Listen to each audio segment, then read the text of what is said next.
milhões, 10 milhões, 100 milhões.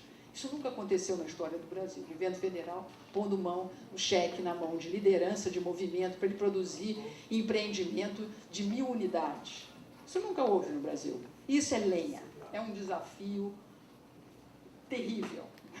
Como fazer isso, né? Bom, 2 ideias centrais, rápidas, que eu tenho metade do meu tempo, já falei, e complementares, estruturam a análise dessa experiência. A primeira ideia é um pressuposto.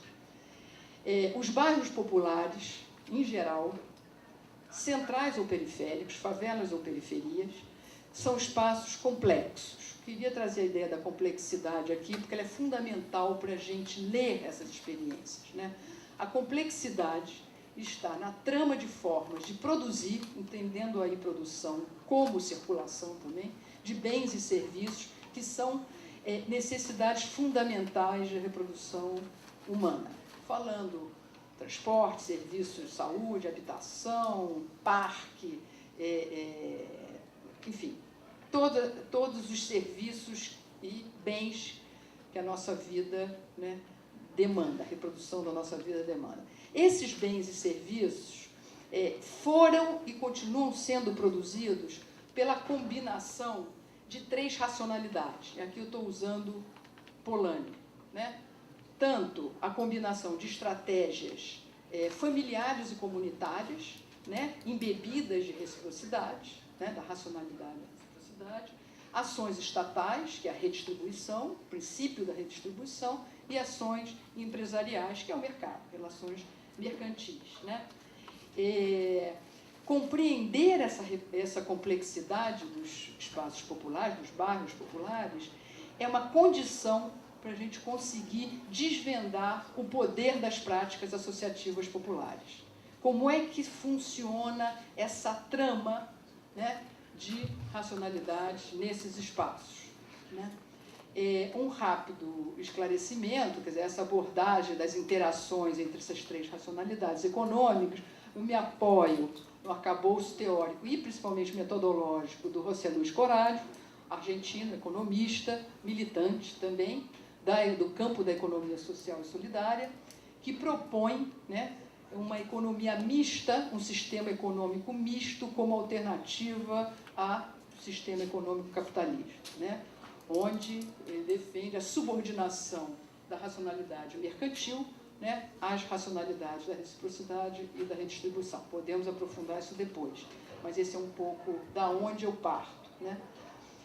E a gente sabe que as estratégias comunitárias de reprodução da vida, né, nesses espaços, são, em primeiro lugar, a expressão da espoliação urbana. Não estamos negando aqui isso, né? Kovarik nos ensinou isso lá na década de 70, típica do capitalismo periférico, em que a massa de trabalhadores pouco organizados, econômica e politicamente, para, né, se confrontar, né, com os agentes do capital, não acumularam poder suficiente para ter um lugar, né, com maior poder nessa disputa pelo fundo público, né?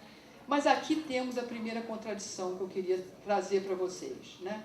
Essa é a primeira contradição. É expoliação e é aprendizagem, né, ao mesmo tempo. Porque é desta expoliação que se começa a construir esses espaços uma aprendizagem produtiva e política, de luta, de reivindicação. Esse é um processo extremamente complexo, né, de produção de bairros e politização e expoliação, né? Isso também a gente precisa continuar investindo em metodologias que enxerguem a complexidade disso, dessas idas e vindas, das sínteses que saem desse processo de produção dos bairros populares, né? Então, aqui, entendemos essa relação entre expoliação e consciência política e luta política, né, como uma contradição central na produção da cidade, né? E a luta, né, e os movimentos de moradia, eles emergem exatamente dessas contradições, dessa aprendizagem, que claro que tem agentes, que nós nos anos 80 chamávamos de agentes externos, né, depois foi mudando, né, Igreja Católica, as SEBs, os intelectuais, partidos políticos, quer dizer, tem um conjunto aí, né, de sujeitos políticos aí nessa construção. Mas o que é importante é que esses movimentos que a gente está trabalhando, que hoje produzem esses grandes bairros, né, eles emergem nos anos 80, final dos anos 70, exatamente dessas contradições, né, dessa situação de espoliação e aprendizagem, né? E eles vão disputar a definição das necessidades básicas e não apenas de acessar bens e serviços. A compreensão desses movimentos sobre direito à cidade é, na realidade, o direito de disputar projetos de cidade. Não é simplesmente o direito de acessar transporte, saneamento e habitação, né?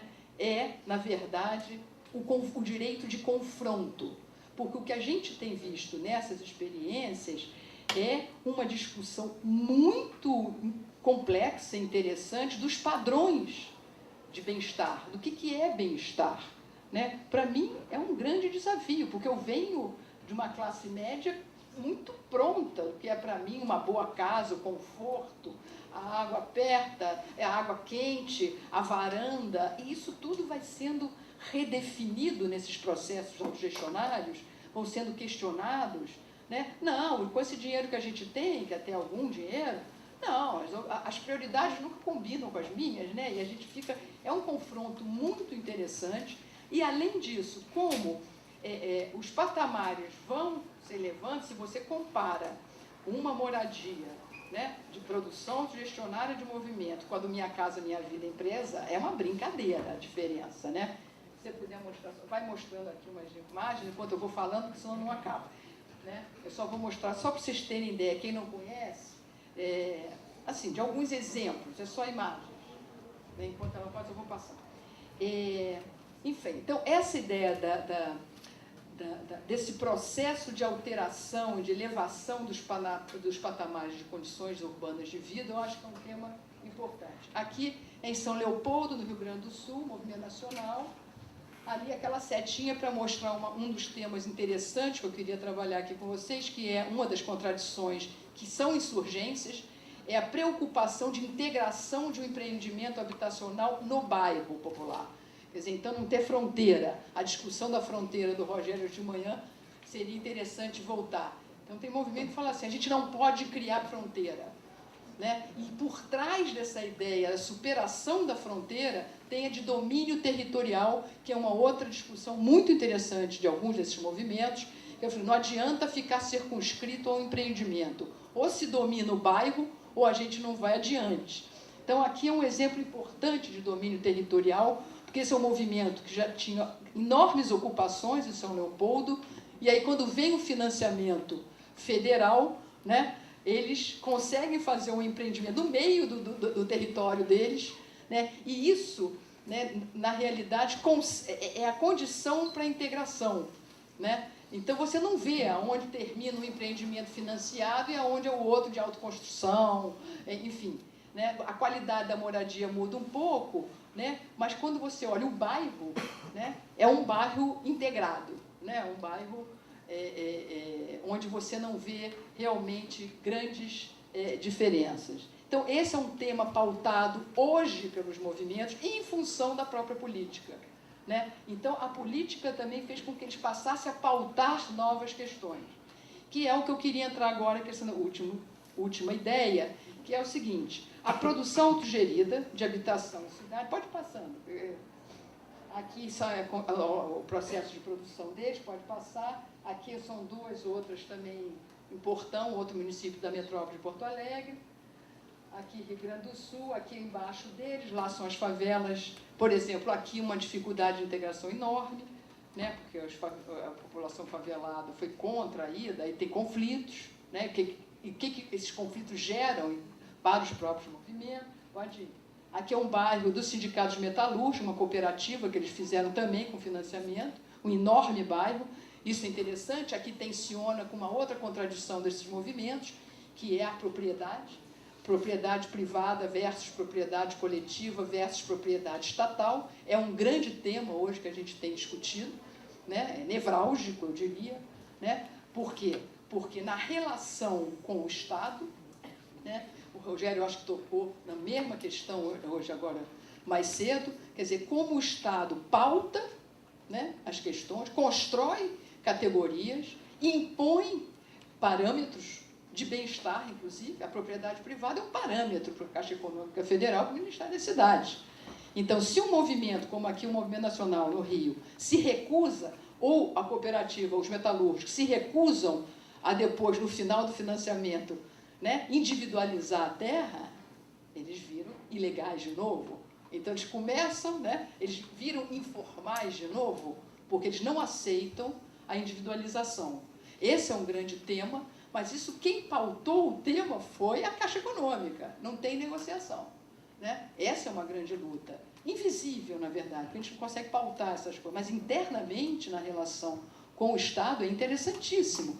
E aí dentro, né, ainda tem a alternativa da concessão de terras públicas, né, que também está na pauta. O movimento aqui do Rio decidiram que eles só ocupam imóveis públicos, eles não compram nem aceitam doação de terra, eles ocupam, né? Isso é direito à cidade, é disputar, eles incomodam, eles se confrontam, né? Então, vamos lá. Manuel Congo está na Cinelândia, um prédio na Cinelândia, ao lado, né, da Câmara dos Vereadores, estão na área portuária, CMP está na área portuária. Isso é um incômodo absurdo. Eles estão tendo, todo dia, até hoje, no final do financiamento, a obra já pronta, ainda vai polícia e entra lá para tirar. Então, aí é tensão. Não é para estar ali. Não pode ter classe popular nesses espaços. Então, mas isso é uma decisão política, né? E aí a propriedade privada entra, né, como uma contenção a isso tudo.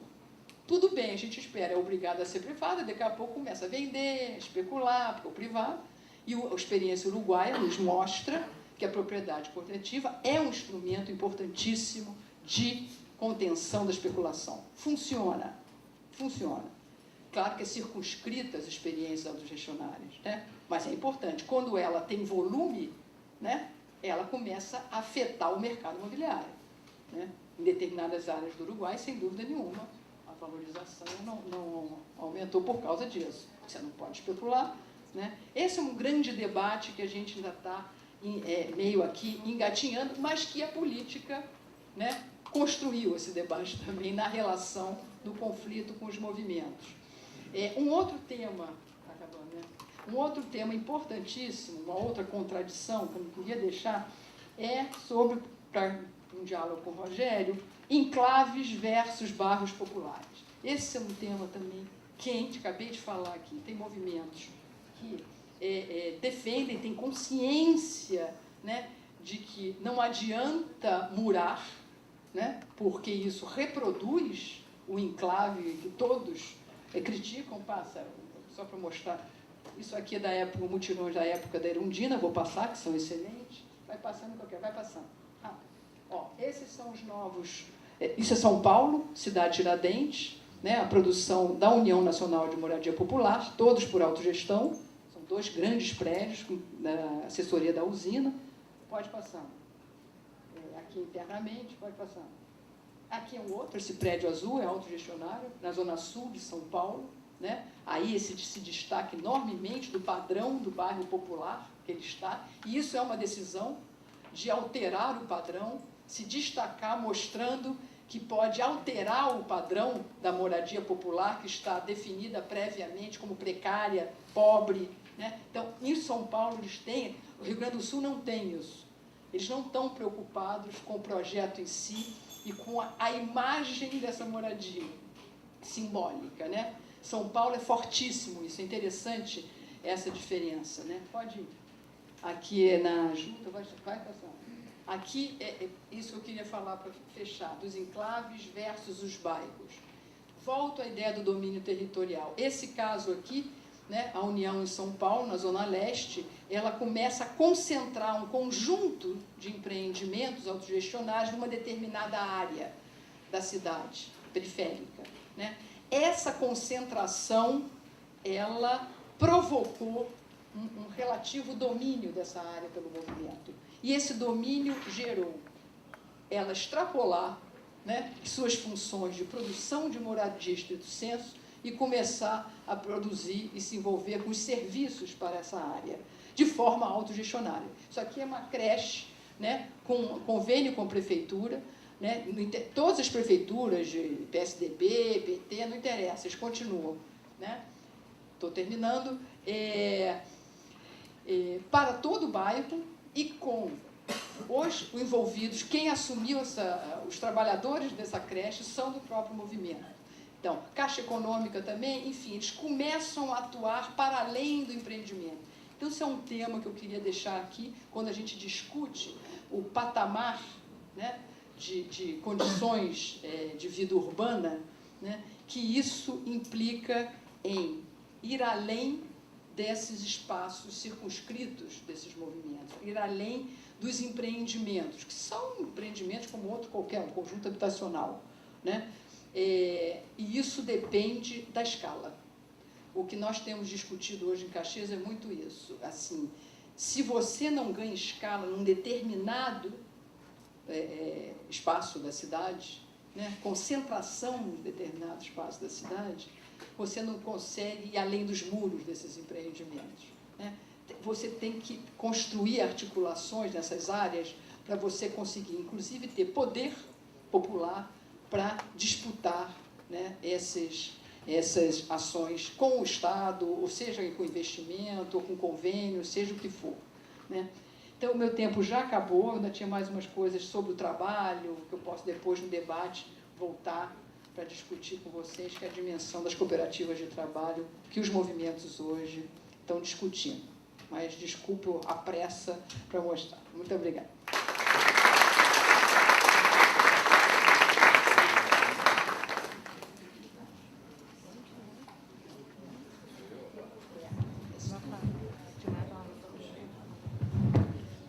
Gente, boa tarde. Eu quero agradecer muito aí o convite feito pelo Álvaro, João, Regina.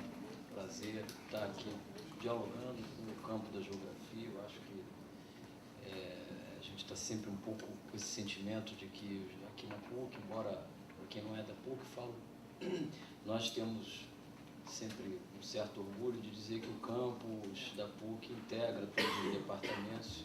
Isso não quer dizer que a gente tenha uma cultura de diálogo interdisciplinar que seria compatível com essa vantagem que nós temos. Então, esse evento e esse convite, para mim, tem um sabor aí especial de troca, de conversa. Acho que o Departamento de Arquitetura também está fazendo um movimento nessa direção. Aliás, foi criado, e agora com mais ênfase, o Central, que é um espaço também de discussão sobre a cidade aqui na PUC. Com a Maria Alice e outras pessoas, quer dizer, eu acho que a gente tem que, de alguma maneira, fortalecer, sem dúvida nenhuma, esse diálogo. Vou dizer que é um prazer estar aqui com Luciana, Jorge, né, já em outras tantas mesas e oportunidades estivemos juntos. Enfim, assim como a Luciana, eu